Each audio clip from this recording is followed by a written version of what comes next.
5 दे देते हैं इसको। दोस्तों आज आपको इस वीडियो के अंदर मेरी जो CNC पेन प्लॉटर मशीन है इसको देखने का मौका मिलेगा और पूरी मशीन आपको एक एक करके दिखाएंगे।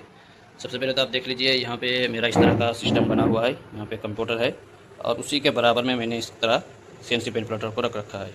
उसके अंदर ऊपर ये एक ट्यूबलाइट लगा रखी है 20 वाट की, जिससे कि वीडियो बनाते वक्त उसकी लाइटिंग ठीक ठाक रहे। और इधर यहाँ पे हमने एलुमिनियम प्रोफाइल का लगा रखा है, 20x20 एलुमिनियम प्रोफाइल जो होता है उसी को लगा रखा है। और इसको हमने इस तरीके से तकरीबन 6 इंच के ऊपर, यहाँ पे भी 6 इंच के ऊपर इस तरह रखा है। इसको अभी बांधा नहीं ताकि इसको इधर उधर रख सकूँ। और जो मेरा CNC पेन प्लॉटर मशीन है उसका जो फ्रेम है पूरा एलुमिनियम प्रोफाइल है। इस तरीके से देख लीजिए, यहाँ पर जो स्लाइडिंग वाले होते हैं उनके पास जो ये रहता है ट्यूब रहता है उनका, वो हमने लिया है। और इस तरीके से खांचा बना हुआ है इसके अंदर। इससे फ़ायदा ये होगा कि इसके अंदर जो टाइल्स हम सेट करेंगे दोनों तरफ, या शीशा वगैरह अगर लगाएंगे बेड के लिए, तो इसको बिल्कुल बराबर तरीके से हम रख सकते हैं दोनों कोनों पे। इस तरीके से अटक जाएगा, अटक जाने के बाद ये बिल्कुल आराम से इसके अंदर रुक जाएगा। इससे फ़ायदा ये होगा कि आपका जो भी बेड रहेगा, चाहे टाइल्स रखे या प्लाईवुड रखे, बिल्कुल बराबर हिस्से में रहेगा, किसी तरफ ऊंचा किसी तरफ नीचा नहीं होगा।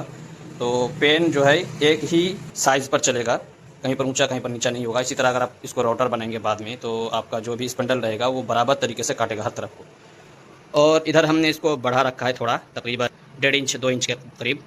इसके अंदर ड्रैग चेन लगाएंगे। ड्रैग चेन लगाने का फ़ायदा ये होगा, इसके जितने वायर है, तार वगैरह हैं, सब कुछ उसी के अंदर चलेगा, तो ये कहीं अटकेगा नहीं। और इसको फिट करने का तरीका आप देख लीजिए, हमने जो लगाया है ये जो एयर ब्रैकेट टाइप का वहाँ पे स्लाइडिंग वालों के पास मिलता है, वो हमने कटवा लिया उनसे। कटवा के यहाँ हमने 2 स्क्रू लगा के इसको जोड़ लिया।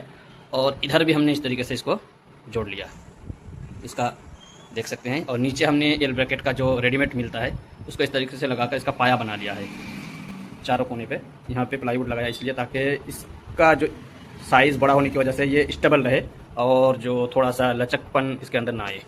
इस तरफ से देखिए, ये हमने एक ही मोटर का यूज़ किया हुआ एक्सिस के लिए, और मेरा 2 फीट का साइज़ है इसके अंदर, तो उधर ज़्यादा पहले चलेगा, ये बाद में चलेगा। अगर इस तरह हम जो रॉड या दोनों मोटर यूज़ नहीं करेंगे, तो यहाँ पे हमने 2 मोटर यूज़ करने के बजाय एक ही मोटर को उधर से इधर हमने उसका जो भी ये है मूवमेंट वाला पार्ट है उसको हमने इधर मुंतकिल कर दिया।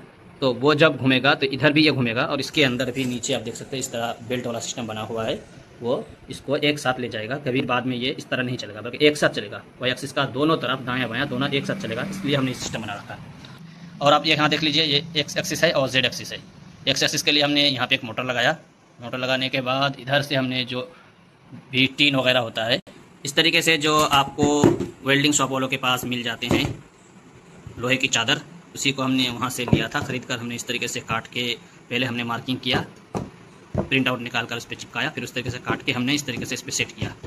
तो आप देख लीजिए, यहाँ पे गैटरी भी लगाने के लिए पूरे गैटरी प्लेट यहाँ पे, और फिर यहाँ ऊपर मोटर, और फिर नीचे इधर हमने दोनों होल बना रखे, इधर भी इधर भी, और इस तरीके से सेट किया। इसी तरीके से हमने इसको भी सेट किया। पहले हमने ये इसको यूज़ किया था, अब इसको निकाल कर हमने इसको लगा लिया है। और इसका भी सिस्टम बिल्कुल उसी तरह है कि बेल्ट सिंगल बेल्ट में चलता है। ये देखिए, बीच से बेल्ट चला गया और वहाँ पुली वहाँ पे लगी हुई है, पुली के अंदर से गुजर कर उस तरफ चला गया, तो एक ही बेल्ट में काम चलेगा, डबल लाने की कोई ज़रूरत नहीं। और इससे बहुत ज़्यादा मोटर स्टेबल चलता है। अब इसके अंदर आप देख लीजिए, इसको फ्रेम बनाएंगे अगर आप भी इसी एल्यूमिनियम प्रोफाइल से, तो इस तरीके से बना सकते हैं। यहाँ पे हमने एयर ब्रैकेट लगाकर इसको ऊपर किया ताकि इसके ऊपर लाइट वगैरह रख सकूँ। अगर बाद में 3D प्रिंटर बनाऊंगा तो उसको इधर से एक देकर यहाँ पे फिलामेंट वगैरह यहाँ पे मैं लटका सकता हूँ। इसी तरह एक्सट्रूडर का जो मोटर है उसी को इस पर हम टिका सकते हैं। और इधर देख लीजिए आप पूरा फ्रेम को। और यहाँ पे हमने टाइल्स रख रखा है। इसके अंदर तकरीबन हमने 1.5 इंच के करीब गैप रख रखा है, ताकि इसके अंदर जो भी सामान मोटा वगैरह होगा हम उसको रख देंगे, डायरी वगैरह, तो उससे काम चलेगा अच्छे से। और ये आपको जो पेन अटकाने के लिए जो हमने यूज़ किया वो आप दिखा रहे हैं आपको।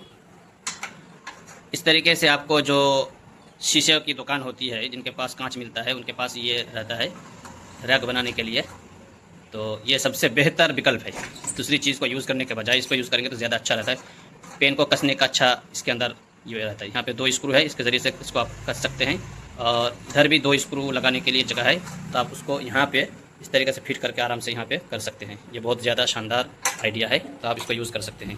बाकी अगर आप दूसरी चीज़ यूज़ करेंगे तो कर सकते हैं, लेकिन मैंने जितनी भी चीज़ों को यूज़ किया सबसे अच्छा मुझे यही लगा। पेन को यहाँ पे अटकाने के लिए बहुत ही बढ़िया यहाँ पे बना हुआ है। और यहाँ पे हम इसलिए इसको रखते हैं ताकि कागज़ इधर उधर न हट जाए, तो यहाँ नीचे हम इसी तरीके से जो लोहे की चादर है ये ज़्यादा ख़रीद लेंगे, इसी के साइज़ का, बेड के साइज़ का। फिर उसको रख के उसके ऊपर हम मैग्नेट लगा देंगे। यहाँ पे जिस तरह मैग्नेट लगा हुआ है, तो कागज़ जो है इधर उधर हिलेगा नहीं। इस तरीके से कोई चीज़ रखने की हमको ज़रूरत नहीं पड़ेगी। अभी हमने उसको अभी तक मंगाया नहीं, इसलिए हमने इसी को लगा रखा है।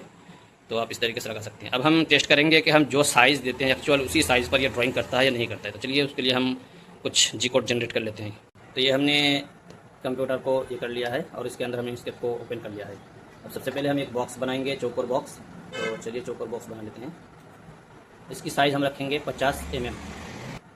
यहाँ से हम साइज़ दे देंगे 50।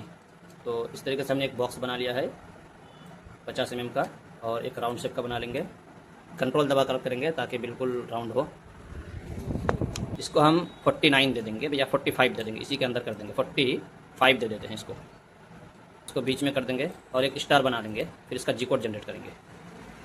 दोस्तों हमने जी कोड जनरेट कर लिया है। इसको अब क्लोज़ कर देते हैं। क्लोज़ करने के बाद इसको मिनिमाइज़ कर देते हैं। अब ओपन बिल्ड के अंदर चलते हैं।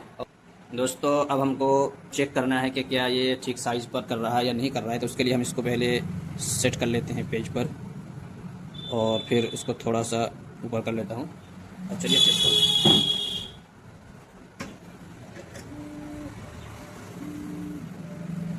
देख लीजिए इसको,